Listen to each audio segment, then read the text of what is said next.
Começando mais um react aqui na página e dessa vez para assistir Canal Piuí com os 5 diretores que admitiram que seus filmes são ruins. E play. Olá pessoas, eu sou o Léo E eu sou o Miguel. e esse é o Canal Piuí. Geralmente os Só para fazer o adendo antes de começar o vídeo, é que assim, essa temática de que diretores que acharam que os filmes são ruins acaba levando sempre um argumento meio problemático, tá bom? Assim, eu gosto muito de levar a compreensão de que um filme, tá? Quando ele é lançado, ele é posto ao mundo ele pertence. Uma obra de arte, de forma geral, sabe? Assim, agora que ela foi lançada, ela cabe ao nosso julgamento, né? A nós falarmos se gostamos dela ou não. Então, assim, um diretor falar que o seu filme é ruim não faz dele ser ruim. Não faz dele ser o pior do diretor, tá bom? Assim, é só uma compreensão também, para não dar tanta ênfase e tal, mas eu acho que é importante, tá? Fazer esse adendo antes de começar o vídeo, porque os meninos podem até levar para uma outra abordagem. Acho que pode ser muito mais explorando um contexto do porquê que os diretores acham essas obras problemáticas. Enfim, vamos lá. idealizadores dos filmes têm orgulho do que eles fizeram, especialmente os diretores, porque, pô, o projeto inteiro tava ali junto com o cara. Pode ser que o roteiro não tenha sido dele, mas ele tava ali, então ele vai olhar pro produto que ele fez. Mas mesmo o roteiro não sendo dele, o filme é dele, tá? Eu não quero ficar fazendo esse papel aqui de ficar não corrigindo, né? Mas palpitando sempre em cima de qualquer falhinha deles, assim. Mas eu acho que é só importante mesmo, para reforçar, sabe? E para expandir também a conversa. E uma coisa também que eu acho que é importante também é compreender que, ao contrário, é válido da mesma forma, tá? Então, assim, um diretor falar que dentre, sei lá, 20 filmes que ele fez, o melhor é esse daqui, não faz esse daqui ser o melhor, tá bom? Acho que pode ser uma forma também de compreender o que eu tô falando. E falar, caraca, eu amo isso aqui. É muito bom raspa de parede, eu adoro comer raspa de parede. É como se fosse um filho pra ele, entendeu? Só que, assim como acontece na vida real, não é todo filho que é bonito, por exemplo. Tem muita criança que é feia. Mas agora, é difícil pra um pai assumir. É o lance de que não tem nenhum dono que não olhe pro seu cachorro e ache que ele é o mais bonito do mundo. Assim, pô, seu cachorro pode estar sem uma orelha, sem um olho, assim, completamente depenado, zoado, que mesmo assim ele vai ser o cachorro mais bonito do mundo. Assim, um dono que não acha isso, pô, tá maluco já, tá maluco. Ou é o cachorro, tá ligado? Ou ele é o cachorro da relação e não sabe. Que a sua criança é Aí, feia, se a tua entendeu? criança for feia, Léo. Cara, eu não vou assumir. Se o meu filho for feio, eu não vou assumir que ele é feio, não. E eu, pelo bem da amizade, vou falar, que bonitinho. Tu vai ter que falar que é bonito. A gente vai ter que chegar nesse consenso de que é uma criança bonita. Mas se não for bonita, eu vou deixar claro por meio de olhares. Não, para! Se tu fizer isso, acabou a sociedade. Bom, o fato é que muitos Será que seu pai e sua mãe acham você bonito? pais, Questionamento. assim como eu, não querem assumir que seus filhos são feios, entendeu? Só que existem aqueles que cometem sim o sincericídio, assim como existem diretores que assumem que seus filmes não saíram como planejado. E é exatamente isso que a gente vai ver hoje aqui no canal Piuí. 5 diretores que assumiram que seus filmes são ruins. Você que não deixa like no canal Piuí deveria assumir que é uma atitude feia, uma atitude ruim. Será que você vai ter essa hombridade? Espero que você não tenha essa hombridade e que você simplesmente deixe o like aqui, tá? Sim, eu não vou deixar like, eu vou assumir que eles estão fazendo merda. É, isso aí! Espírito de porco. Eu vou deixar o like aqui, eles não vão ver por causa do recorte, mas eu vou deixar o like aqui.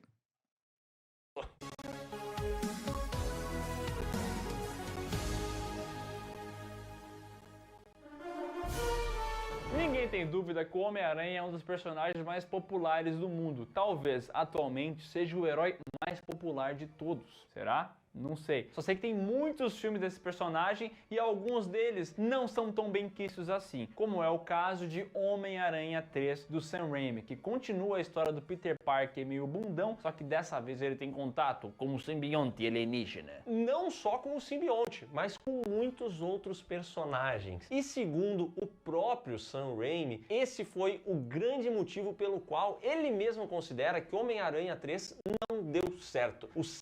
Esse caso acho que é o mais conhecido. né? Assim, de um diretor reportando que não gostou do seu filme, né? Esse caso do Sam Raimi é bem comentado. Sam Raimi não queria todos esses personagens e principalmente ele não queria o Venom ali. O Sam Raimi sempre deixou muito claro que ele não era um apreciador desse personagem. Ele preferia outras opções, ele preferia seguir desenvolvendo o relacionamento dos personagens que ele já tinha, mas a Sony e principalmente o produtor Avi Arad insistiram bastante para que alguns personagens fossem inseridos nesse filme. O Sam Raimi acabou tendo que aceitar essa opção, que na verdade não era uma opção, mas uma obrigação. Por livre e espontânea pressão, né? E aí, Homem-Aranha 3 foi lançado com o Venom, com o Homem-Areia, com o Duende Assim, eu acho que a grande questão aqui foi até que eu falei no começo, né? É tentar ir para essa compreensão do porquê o diretor não gosta do filme, né? E aqui tá sendo bem evidente que é por conta de entrar nesse modelo bem industrial da parada como um todo, né? Assim, reforçando que ele acaba tendo que inserir diversos elementos nesse filme e tal, assim. E não que isso faça o filme ser ruim, tá bom? Assim, até porque eu não acho Homem-Aranha 3 essa ruindade, tá? Mas dá pra gente pensar a respeito de como funciona a indústria, né? E assim, e se nesse momento, né, em 2007, com essa trilogia do Homem-Aranha já estava assim, tu imagina como é que é as coisas na Marvel hoje. Né? Você imagina como é que é hoje, que tem uma criação de universo, né? Assim, você tem um produtor, de fato, até mais de frente. Então, assim, é complicado. Verde, tá todo mundo no filme. Duende Jr. Bye. E olha, o Sam Raimi até tinha ideias diferentes. Ele queria muito poder colocar o Abutre no filme dele. E no plano inicial, o Abutre seria interpretado pelo John Malkovich, que é um ator maravilhoso, excelente. E a filha dele seria a Angelina Jolie. Então tinha ali um casting poderoso. Mas o Avi Arad tem essa cabeça meio mercadológica da coisa. Ele imagina já o caderno, o bonequinho, e ele... Mas todo produtor, né? Assim, eu quero generalizar, né? Mas assim, todos os produtores, tá, assim, nas grandes indústrias, né, nesses filmes, nesses blockbusters, eles têm um pensamento mercadológico, sabe? Tem um pensamento mercadológico. Né? Aí vai, tipo, de vários fatores, né? A partir do momento em que você dá uma maior liberdade ao diretor, né? A partir do momento que esse próprio produtor ele também busca, sabe, construir recursos para dar essa originalidade, sabe? Então, assim, várias nuances, né? Mas todos os produtores acho que acabam... Todos não, eu voltei ao todos, né? Mas assim, a maioria dos produtores, nesse contexto de Hollywood, acabam agindo da mesma maneira. Ele pensa assim, botar esse velho com asa não é muito chamativo. Por que não bota o Homem-Aranha preto? Porque o Homem-Aranha preto chama atenção, né?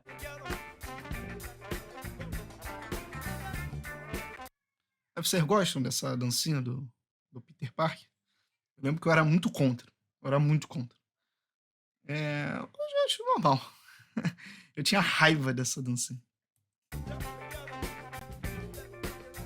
E assim, pra ser sincero, esse tipo de personagem tá lotado em todo tipo de quadrinho que seja, que é sempre a versão inversa do herói, entendeu? Tipo, o Superman, aí tem o Bizarro, aí tem o Logan e tem o X-24, que é o irmão gêmeo do mal dele. Então o Venom sempre foi encarado como esse contraponto ao Peter Parker. Então isso chama muita atenção das pessoas e todo mundo gosta do...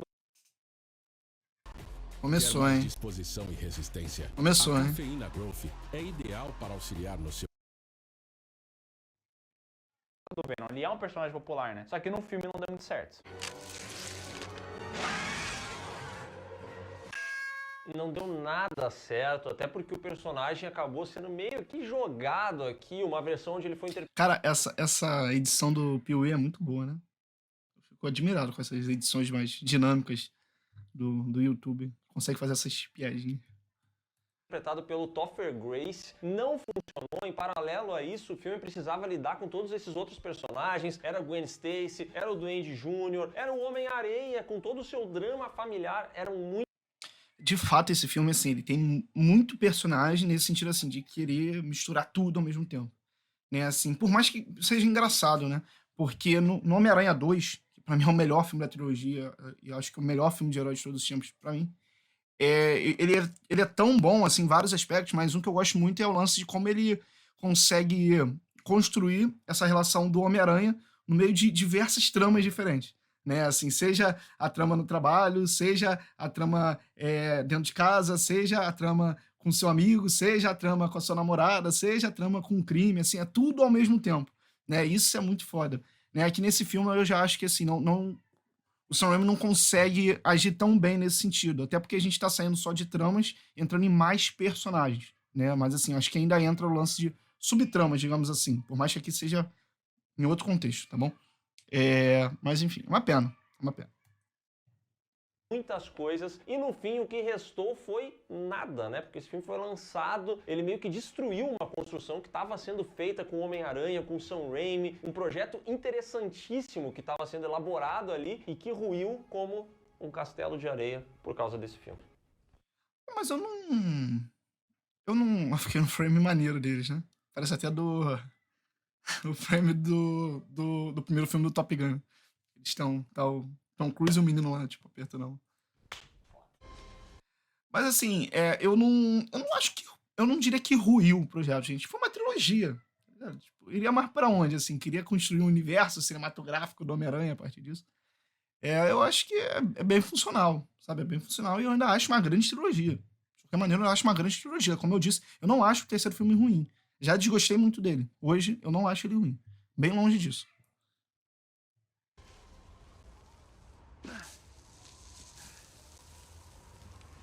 Pelo menos o Sam Raimi tem consciência disso e ele sabe que o projeto não deu tão certo. Ele já falou algumas vezes que a ideia dele era diferente, que ele tinha um plano até para um Homem-Aranha 4, ia ter um mistério, ia ter várias paradas legais. Só que isso acabou não acontecendo, não indo pra frente, e o que fica pra trás agora é uma tristeza, porque eu queria muito ver esse Homem-Aranha 4, acho que seria um filmaço. E assim, na verdade, olhando um pouco pra trás, Homem-Aranha 3 não é tão ruim assim. A gente pode hoje em dia olhar e falar, pô, tem boas cenas, tem um invencionismo ali do Sam Raimi na direção, pelo menos, tem cenas engraçadas, mas claro que comparando com o primeiro e o segundo, ele tá abaixo, né? Você ainda está muito fraco. Você não tem ódio suficiente.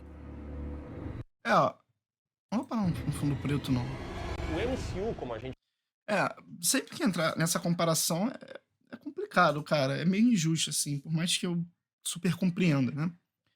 Mas foi até o que eles acabaram de falar, assim. Não acho ele ruim, ainda acho que a trilogia se mantém muito forte. Acho que a trilogia se mantém muito forte. Né? Eu acho que essa compreensão, né, do Sam Raimi não gostar do filme passa muito mais por conta desses problemas de bastidores. Sabe, assim, desses problemas até de liberdade como um todo. Mas, enfim. A gente conhece, iniciou a sua jornada lá em 2008 com o filme do Homem Mas de Ferro. Foi um grande Não sucesso e a interromper. partir dali a coisa foi subindo, subindo, subindo. Já imaginou o que teria acontecido se aquele filme não desse certo e a gente simplesmente não tivesse visto nada disso acontecer? Foi mais ou menos isso que aconteceu com o Dark Universe da Universal. Eles já foram para outro tema, eu deixei passar, mas só para voltar uma coisa, tá? E terminar aqui a questão do Homem-Aranha e do Sam Raimi, é que eu só acho curioso é que, tá, o Sam Raimi ele tem essa compreensão. Mas o que o Sam Raimi acha de Doutor Estranho no Multiverso da Loucura? Porque, de certa forma, vamos lá, e não tô julgando aqui, tipo, o que o diretor foi realizar ou não. Mas, se ele tem a compreensão que ele sofreu no Homem-Aranha 3, porque ele sofreu uma pressão do estúdio em relação a inserir personagem digital, Doutor Estranho no Multiverso da Loucura, ele fez esse roteiro da forma que ele queria? Ele fez esse filme da forma como ele queria? Ou ele voltou a agir agora, tipo, em um modelo até muito mais forte do que o que a Sony estabeleceu, imagino eu. Sabe? É isso que eu fico pensando, né? Por que aquele Homem-Aranha, tipo, tem esses problemas e que, pra mim, dizem muito mais essa questão da falta de liberdade dele como um todo, mas por que ele vai fazer, então, o Multiverso da Loucura? Né? Tipo, ele vê o Multiverso da Loucura como um bom filme que ele fez, né? Que pra mim é o pior filme da carreira dele, assim. Mas, tudo bem, tá bem. Sam Raimi, adoro, tá? Universal. A ideia... Não dá pra não rir quando Deixa eu voltar fala aqui. E a gente simplesmente não tivesse visto nada disso acontecer, foi mais ou menos isso que aconteceu com o Dark Universe da Universal. A ideia... Não dá pra não rir quando para de Dark Universe e pensar que a Universal realmente tinha essa ideia. Eles tinham essa ideia de pegar os monstros clássicos da Universal, que são personagens muito interessantes, e fazer vários filmes que se conectariam. E o primeiro deles foi A Múmia, filme de 2017, protagonizado pelo Tom Cruise, cara. Esse aí Eu não consigo passar pano pro Tom Cruise, não. Isso aí é difícil. Isso aí é difícil. Inclusive, no meu Letterboxd, eu tenho escrito lá que no momento que o Tom Cruise está no filme, é 4 estrelas pra cima. Dito isso, eu nunca vou logar Múmia no Letterboxd. Porque ou eu estarei sendo incoerente, ou eu terei que mudar a minha bio. Como poderia dar errado um filme com um cara que sempre consegue trazer uma boa bilheteria? Dando muito errado, é assim que poderia dar errado. E deu muito errado. Porque os caras fizeram um remake de um filme que é popular. O A Múmia do Brendan Fraser tem muitos fãs mundo afora. Então, encarar esse novo filme da É só uma coisa, obviamente, né? O filme do Brandon Fraser é muito mais popular, entre aspas, agora, tipo, no imaginário popular como um todo, né? Mas uma coisa interessante, pelo menos pra mim, é que eu não curto muito o filme lá da Múmia, na década de 30 mesmo. Lá da época dos monstros da Universal e tal. Né? Dessa leva inicial de filmes de monstro, é o que eu menos gosto, pra falar a real, assim. Eu gosto bem mais do filme do Drácula, do filme do Frankenstein, né? Tipo, adoro o filme do Homem Invisível. Inclusive, fica a recomendação, eu acho que é de 33 ou 34, do James Whale. E eu acho que tá no Prime Video. Eu acho que tá no Prime Video, tá? Porra, eu recomendo muito. Filmaço, filmaço mesmo. Né? Mas enfim, a Múmia foi o que eu menos gostei. Múmia como de fato um remake daquele. Não deu certo, o personagem do Tom Cruise até tem certos momentos interessantes porque o Tom Cruise é carismático, mas a trama é muito confusa, o filme não tem graça e tirando Tom Cruise, tem nada nesse filme que se salva, nada. Lixo. E o Alex Kurtzman, que é o diretor desse filme, já assumiu que esse é o maior fracasso da carreira dele, porque ele enxerga que o filme deu errado, não foi o que ele gostaria, mas também que toda essa ideia do universo deu errado. Só uma coisa, assim, também desmerecendo o diretor, mas esse cara ele fez o quê na carreira dele? Eu nem sei quem ele é, mano. Eu nem sabia que o nome dele era esse. Pô, sei lá, né? Enfim. Então não é só o A Múmia de 2017 que faliu, e sim todo o Dark Universe. A parada realmente nem nasceu e já morreu. Morri! E vou dizer uma coisa, eu fico um pouco triste com isso, sabe? Porque eu gosto dos monstros da Universal. Eu gostaria de ver mais filmes com eles. Acho que tem personagens bem interessantes ali. Tanto que a gente foi ver esse remake de O Homem Invisível, que é interessantíssimo, entendeu? Muito maneiro esse remake. Muito maneiro mesmo.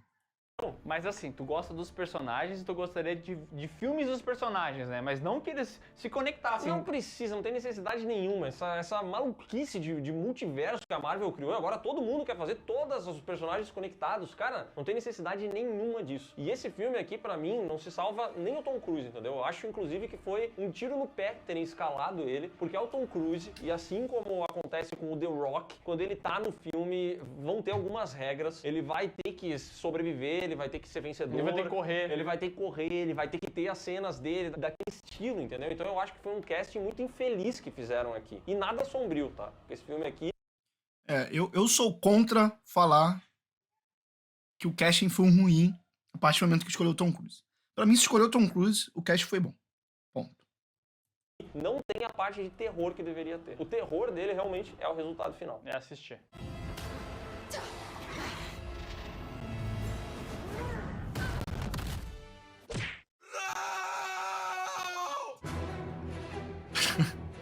Teve uma época que os efeitos especiais eram um grande diferencial para um filme ser assistido. Teve uma época, e na verdade até hoje é assim, né? Porque tem um filme que a galera vai já ia falar isso. só porque tem o CGI incrível, como é o caso do Avatar, o segundo filme, e também o primeiro, né? Mas verdade seja Que são maravilhosos, diga-se de passagem, tá? Nem vou entrar aqui na temática de efeitos em Avatar, mas são maravilhosos, que o filme é muito além de ter os efeitos, tá? É muito mais da maneira como ele utiliza eles. Enfim, não vamos estender no assunto aqui. dita lá em 1996, sem o CGI e mais com efeitos práticos, Independence Day foi um sucesso. O pessoal simplesmente pegou a Casa Branca e explodiu, ela inteira.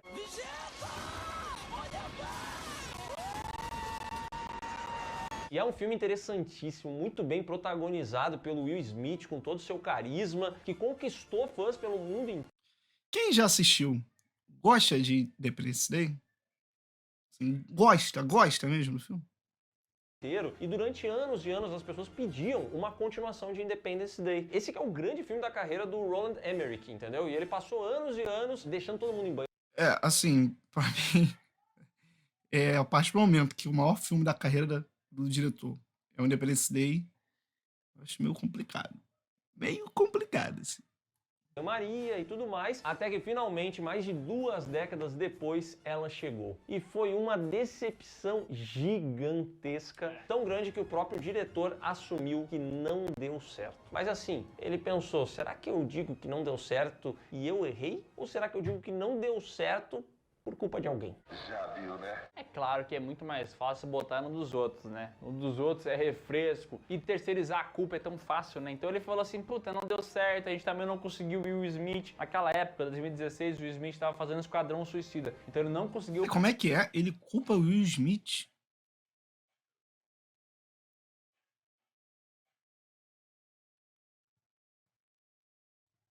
Cara, porra. Enfim, pelo menos tá vendo, né? Que a abordagem aqui do vídeo tá sendo não só necessariamente de explicar por que o filme é ruim, né? É muito mais assim, entender normalmente que é até bastidores, pelo que a gente tá percebendo. conseguiu Will Smith. Naquela época, 2016, o Will Smith estava fazendo Esquadrão Suicida. Então ele não conseguiu participar desse segundo filme de Independence Day. Então, Nossa. ele preferiu encarar dessa maneira, entendeu? Se tivesse o Will Smith, ia ser muito mais legal e tal. Mas, verdade seja dita, nem o Will Smith salvaria esse filme, né? O filme com o Will Smith não seria esse, seria outro filme, né? E a justificativa do Roland Emmerich é justamente essa. Eles tinham uma opção de roteiro melhor. Só que a partir do momento que o Will Smith pulou fora, eles tiveram que mudar tudo isso. E essa mudança não conseguiu chegar no mesmo resultado do projeto original, entendeu? Será que dá pra acreditar? Que o Roland Emmerich, ele já fez vários e vários filmes. Mas eu ia falar isso agora, o bom dele é o primeiro Independence Day, porque depois é só cidade explodindo. Assim, eu tô falando aqui do Independence Day, eu não acho ele essa tragédia não, tá? Primeiro filme do Independence Day. Mas também não acho ele um grande filme não, né? E, pelo visto é que eles estão passando pelo filme dele, né? Ele já fez isso 300 mil vezes, de Exato. 300 formas diferentes. Teve o Dia Depois de Amanhã, Show. teve 2012, teve o Moonfall, é sempre... Exato, perfeito aqui, pelo menos dá uma boa prévia do diretor. Cara, é complicado, né? É complicado. Assim, eu nem acho até, tá? Que ele seja o pior diretor do mundo, como muita gente comenta aí, né? Mas de fato, não gosto dos trabalhos dele, não gosto, né? Esse último dele, Moonfall, lançado ano passado, cara. Ano passado não. Ano retrasado agora. Né? Ano retrasado. Nossa, é detestável. Assim, é detestável. Detestável, cara. Detestável mesmo. Foi um dos piores filmes que eu assisti no ano. Assim, facilmente. Filme de tragédia, catástrofe, e assim, não tem mais nada a oferecer. É só a cidade explodindo mesmo. Eu nem acho que a temática dele seja ruim. Tá? Eu nem acho que essa temática que ele explore seja ruim. Até porque eu gosto. Sabe, eu gosto. Mas eu acho que o lance está muito em como o diretor ele tem um certo problema em querer, tipo, trazer outras perspectivas a partir dessa premissa, sabe? Assim, normalmente é sempre querendo ou tentar fazer, tipo, alguma mudança, tipo, de roteiro que é muito mais simbolicamente, sabe? Mas que não consegue agir de maneira muito diferente entre um filme e o outro, né? E como eu acho que ele tem um certo problema até de conseguir, assim... Dá uma construção dramática maior para esse fim de mundo, né? Esse suposto fim de mundo que sempre aparece nos seus filmes, sabe? Ele tem um problema muito grande quanto a isso, muito grande quanto a isso. E até o seu visual nos filmes, cara, não são maneiros. Tipo assim, não são maneiros. Né? Eu não acho que ele é um diretor que saiba criar essas grandes cenas de destruição, por mais que tenha momentos ou outros que eu acho que até que ele se saia bem. De verdade, eu acho que tem momentos ou outros que ele saia bem. Mas, como um todo, também não vejo ele como esse diretor que sabe explorar muito bem essa capacidade de destruição em tela e tal. Enfim. Resumidamente, acho ele horrível. Acho ele horrível. Comecei falando que não, mas acho ele horrível.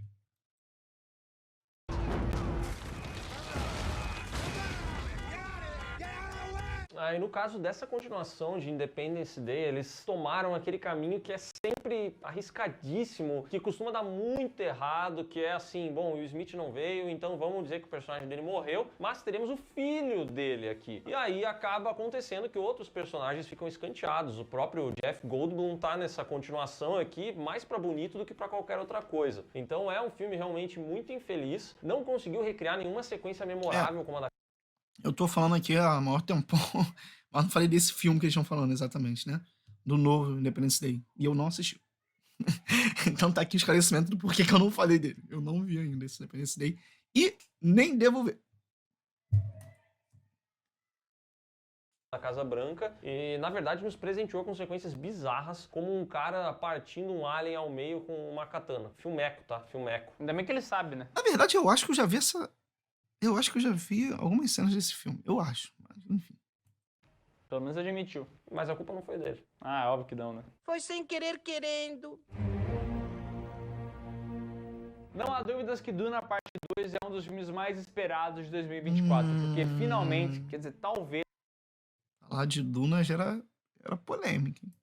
vai finalizar a história lá do primeiro filme. Como a gente sabe, o primeiro, ele termina na metade do livro, então a gente não tem um final realmente, tem ali um gancho pra continuação. E agora, se Deus quiser, ela vai acontecer, né?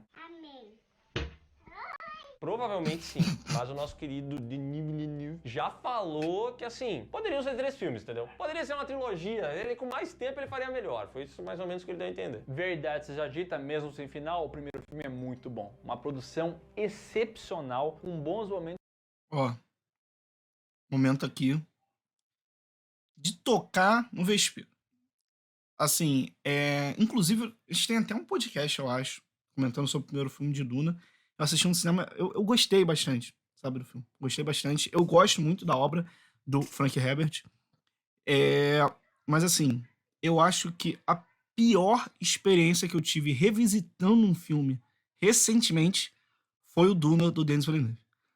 Cara, assim, assistir esse filme dentro de casa foi desesperador. E nem entra, tá? Nesse debate do quanto, tipo, é melhor você assistir no cinema um filme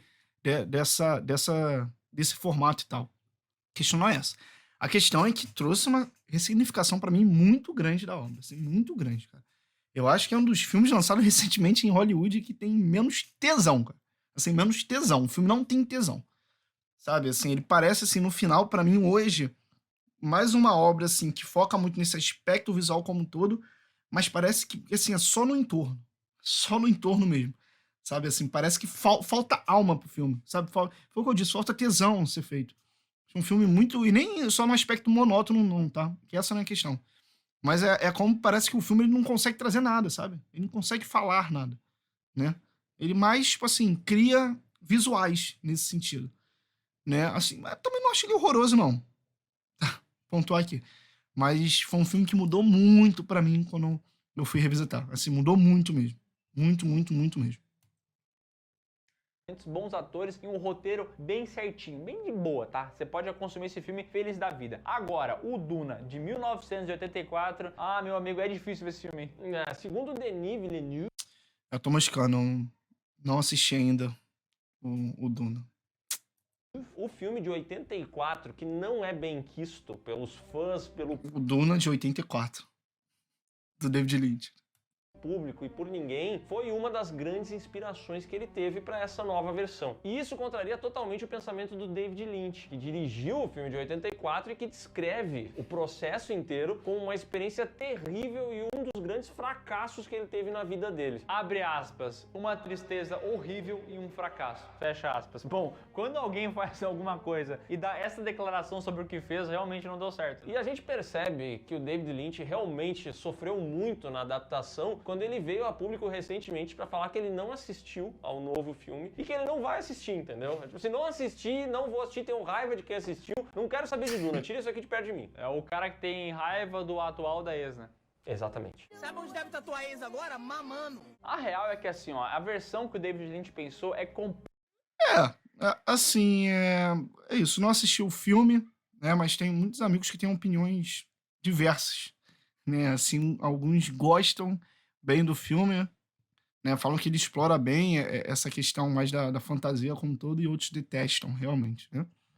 Eu acho engraçado que é um filme que parece fugir um pouco, assim, das próprias obras do David Lynch, sabe? Me parece fugir um pouco. Parece que ele tenta experimentar um outro formato dele como um todo.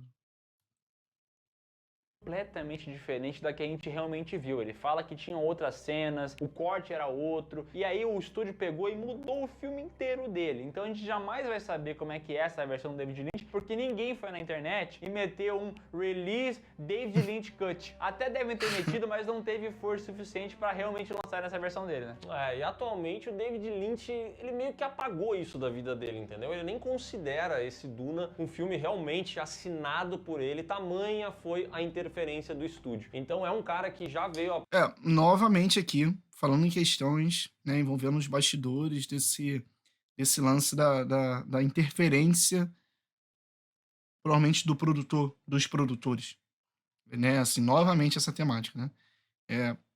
Enfim, é muito complicado isso, né, é muito complicado porque você vê que, assim, pode ter diretores que tentam utilizar esse discurso de forma muito banal, né, mas realmente deve ser muito frustrante, né, cineastas que querem estar ali, né, e nem vou entrar na questão de fazer dinheiro não, tá, mas querem ali estar produzindo a sua obra e acabam passando aperto por conta dessa certa limitação criativa em alguns momentos.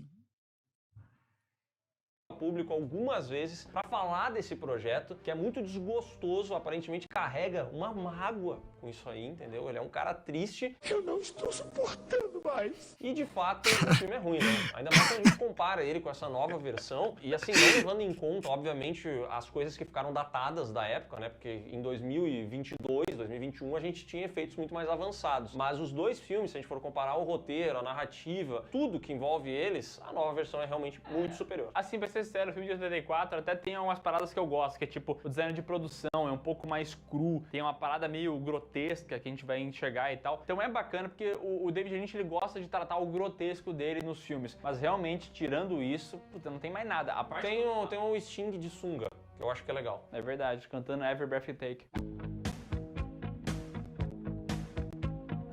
Mas, tirando o Sting de cueca, a gente tem que encarar essa narrativa que tem os personagens com os pensamentos em voz alta.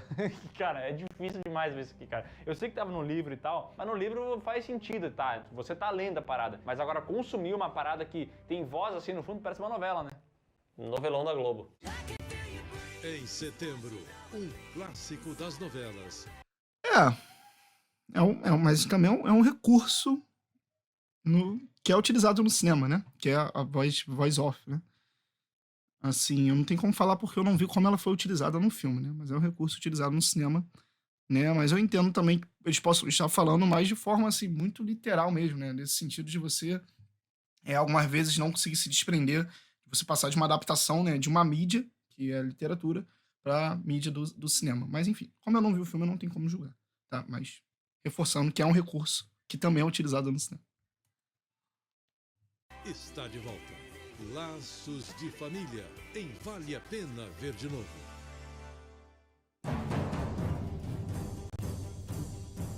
Conan, what is best in life? To crush your enemies, see them drive before you, and hear the lamentation of the women. Com esse inglês maravilhoso, a gente viu Cara, Conan, eu adoro o esse Bárbaro, meme. do Arnold Schwarzenegger, um filme que eu adoro. Não envelheceu da melhor maneira possível, mas eu não tenho nenhum problema quanto a isso, porque a gente vai ver essa montanha de músculos dando espadada nos outros, e é isso que eu quero ver. E esse filme foi justamente o responsável por ter lançado o Arnold Schwarzenegger para Hollywood, né? Foi ali que ele começou a sua jornada. Também nunca. Quer dizer, eu acho que eu acho não, eu já assisti esse filme quando moleque, sabe? Mas assim, nunca mais revisitei, sabe? Nunca mais. Assim, eu não tenho um senso, tipo, do começo, meio e fim dele, sabe? Eu tenho momentos na minha cabeça, então eu prefiro falar até que eu. Não é que eu não assisti, né? Mas eu não tenho o que falar dele. Eu não tenho noção, de certa forma. Para virar um dos maiores astros de ação das próximas décadas. E a mesma coisa acabou acontecendo em 2011, quando o filme Conan, o Bárbaro, jogou aí pra gente Jason Momoa ao estrelato. E hoje o cara é um dos grandes astros de ação do cinema. Sou foda. Pior que é, tá? Hoje o Jason Momoa estrela. Não vou estender aqui. Não, tá? Tô parando muito o vídeo, mas não sou fã de Jason Momoa, tá? Isso não quer dizer que eu falei que ele é ruim. Só não sou fã de Jason Momoa. Vários filmes, fez Aquaman, fez lá o Velozes e Furiosos. Bora entrar pra família? Meu Deus! Máquinas de Velozes Tem como combinar, né? Fazer isso. e Furiosos chegam nessa nova Deus coleção me livre. turbinada. Eu acho. Fez Duna. Cara, não gosto de forma alguma desse personagem dele, Velozes e Furiosos. Assim, não gosto. Eu vi o pessoal muito entrando no argumento de que parecia que ele se tornou, foi um vilão que foi a personificação de Velozes e Furiosos. E, cara, porra, eu acho que, assim, o Jason Statham já fez isso, sabe? O The Rock, quando fez aquele papel lá dele, tipo, que entra no Rio, né, se eu não me engano, no anterior, enfim. Eu também acho que ele já é uma personificação do Velozes e Furiosos. Acho o Jason Momoa um personagem insuportável que mais tenta querer ser essa personificação de Velozes e Furiosos do que, de fato, agir como tal. Sabe? Parece que é um personagem que a cada 2 minutos em tela ele tem que ficar repetindo alguma groselha pra gente compreender e falar, caramba, ele tá nessa vibe do Velozes e Furiosos. Mas não tá. Literalmente é um personagem forçado. Queria usar essa palavra, mas é um personagem forçado. Mas enfim, não vou destilar mais ódio aqui. E o personagem dele de Duna é um dos mais legais do filme, tá? Só que esse Conan, o Bárbaro, de 2011, diferente do filme original, não foi um bom começo pro nosso querido Jason Momoa, tá? Porque, na verdade, o começo do Jason Momoa é ele fazendo Khal Drogo em Game of Thrones, né? Porque lá, realmente, o pessoal olhou e falou assim, bah, ficou legal. Agora, nesse filme aqui de 2011, Jesus, que filmeco! Eu também não vi esse Conan. Cara, uma coisa que eu tenho do Conan aqui... Acho que dá pra pegar. Aqui, ó. Tá aqui. Pera aí.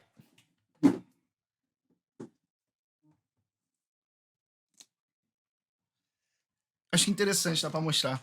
Eu tenho o livro do Conan. Lá, com os contos clássicos, ó. Lançado aqui pela Pipoca Nanquim. Com os contos originais do Howard. Olha só como essa capa... Ela é maravilhosa, ó. Aqui, ó. E ela é... Acho que é... Eu esqueci o nome que dá, ó. Mas ela, ó. Você consegue, ó. Tirar aqui, ó. Tá vendo? Aí você tira, ó, de escola. Tem a capa lisa. Isso aqui, se eu não me engano, é uma ilustração do Frank Frazetta. Se eu não me engano. Maravilhoso. Enfim, pô, isso aqui é fenomenal. Isso aqui é berço de fantasia, assim. Das melhores. Das melhores. Tá? Conan, Pipoca Nanquim. São 3 livros, eu só tenho o primeiro, né? São os contos. Enfim, voltando.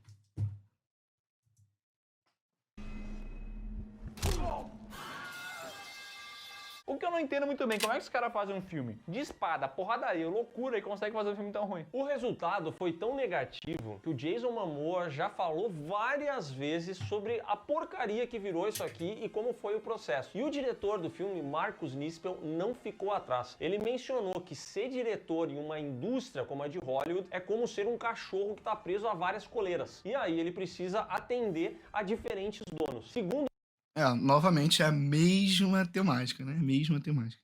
Por isso que eu acho que voltando, tá? Mas essa compreensão que aqui o maior problema desses diretores está em cima da falta de liberdade. o Marcus Nispel, essa foi a pior experiência que ele já O diretor de Conan concorda com críticas de Jason Momoa e chama o filme de pior experiência que já teve. Ele diz que está feliz por ter tido o prazer e o privilégio de ter dado a Jason seu primeiro papel principal. Gente, dramático isso. Vive um drama. teve fazendo um filme em toda a vida dele, e ele concorda e entende a posição também do Jason Momoa de reclamar disso tudo, porque ele se sentiu exatamente como o cara. Eu achei meio bosta. E assim, o Marcus Nispel não mentiu. É difícil trabalhar em Hollywood, ainda mais quando tem esses grandes estúdios por trás, porque os produtores pensam no projeto, no que eles querem vender e tal, e isso acaba atrapalhando a visão criativa do diretor. O problema é que o Marcus Nispel não tem um currículo tão bom assim para embasar a qualidade criativa dele. Ele fez lá o Massacre da Serra Elétrica de 2003, que eu gosto, acho um filme legal, mas tirando isso, ele não tem nada no currículo que faça sentido tu olhar pra ele e falar assim, pois é, esse cara foi injustiçado, né? Ele era tão bom.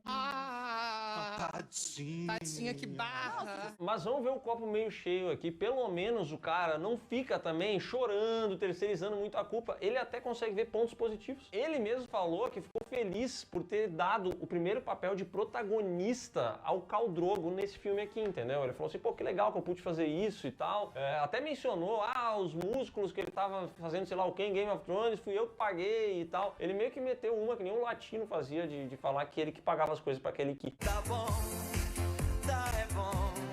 O Porque esse filme de 2011, Jason Momoa fez Game of Thrones, como eu falei antes, né? Que foi no mesmo ano desse filme aqui. Ele se sentiu culpado. Ele falou assim, eu paguei o músculo do cara que tá mostrando lá na série que deu certo. Tipo, ele se sentiu o dono do Jason Momoa. Acho que ele se sentiu importante de alguma maneira na carreira do Jason Momoa. E ele foi importante de alguma Ele passou maneira. o treino pro Jason Momoa. Ele foi importante. Ele Não. emprestou o whey pro Jason Momoa. O Jason Momoa ia na casa do Marcos Nispel e falava assim, tu não tem um wheyzinho pra mim? Pensa o quanto que ele não aprendeu aqui, com a indústria, com o funcionamento de uma produção onde ele não é um coadjuvante, onde ele era o grande protagonista, o quanto que ele não aprendeu aqui pra depois poder aplicar em Aquaman. Graças ao Marcos Nispel que a gente tem Aquaman, inclusive. Marcos Nispel is the blueprint. Então Isso é bom, isso, né? pessoal. Se você gostou desse vídeo, dá um like aqui embaixo, se inscreve no canal, Isso. marca o sininho e saiba, se você... Ó, dá o like aqui também, tá? Obviamente, lá no vídeo do Piuí. Mas, porra, quem sou eu aqui no meu canal pra falar que vocês devem fazer no vídeo do Piuí? Porra, 1000 visualizações. Mas deixa o like aqui, tá, gente? Assim, comenta, né? Se inscreve no canal, a gente tá trazendo mais conteúdos agora, né? É muito importante que vocês ajudem a gente nesse momento. Também que vocês fiquem próximos da gente, pra até vocês verem, né? O que vocês vão achando, né? Podem opinar, palpitar aqui embaixo, assim, isso é muito importante, sabe? As críticas construtivas pra gente construir cada vez mais, sabe? Essa relação entre a gente aqui no YouTube, tá? E reforçando que nós também temos uma página no Instagram, né? Que nós produzimos conteúdo diretamente pra lá. Então sigam a gente nas redes sociais em geral, tá bom? Gente, muito obrigado e até o próximo vídeo, ou então até sua próxima sessão. Valeu!